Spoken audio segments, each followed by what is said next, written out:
Again with Team Fox coverage today, Susan Lee on the latest from Twitter, and first to Dan Springer on the Parler hearing that's live in Seattle. Hi, Dan. Yeah, hey, Dan, it was very short. It lasted just about 30 minutes, and now we're waiting for the judge's ruling. And there were really no surprises in the arguments. Parler's attorney argued that Amazon was unjustified in taking them down on Sunday night, and that the action actually violated their agreement because it didn't give them 30 days notice. And then Amazon shot back that it was actually Parler that violated the terms of their agreement by not doing a better job of policing the content, things like glorifying and promoting violence such as rape, murder, and torture. Amazon said that it was really forced into this unprecedented emergency action after the riot at the U.S. Capitol last week. Its lawyers said the world had changed and the danger of language inciting violence cannot be protected on social media. The lawyer for Parler said there was no evidence that Parler had anything to do with the Capitol riot. However, Amazon pointed out that some of the participants are facing federal charges of inciting violence based on their posts on Parler. Parler has been growing rapidly in recent weeks and months.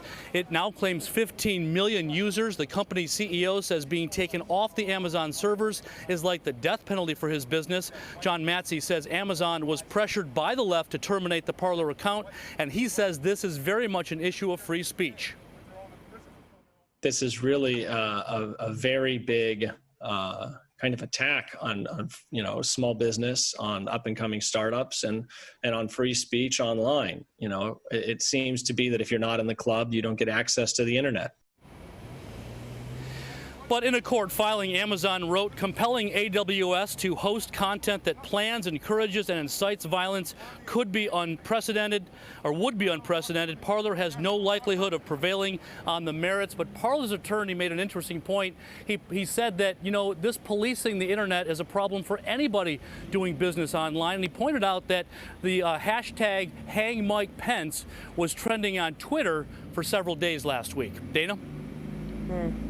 All right, Dan Springer, thank you. Meanwhile, Twitter CEO Jack Dorsey is defending the platform's decision to ban President Trump while admitting it sets a dangerous precedent. Susan Lee has more from our New York City newsroom. Hi, Susan. Hi, Dana. That's right. Jack Dorsey admits that there are consequences to his actions by banning President Trump, writing that the Trump ban was not a decision to celebrate, acknowledging that having to ban an account has real and significant ramifications. While there are clear and obvious exceptions, I feel a ban is a failure of ours to ultimately promote healthy conversation and a time for us to reflect on our operations and the environment around us. So that was part of a long 13-tweet thread last night, concluding that it was still the right decision to ultimately ban President Trump for social safety. And Dorsey, in a digression, also adding that he was going to build a Twitter alternative that was decentralized and open to everybody. Meantime, we have another social media giant, Snapchat, joining Twitter and Facebook and permanently banning President Trump. 250 million or so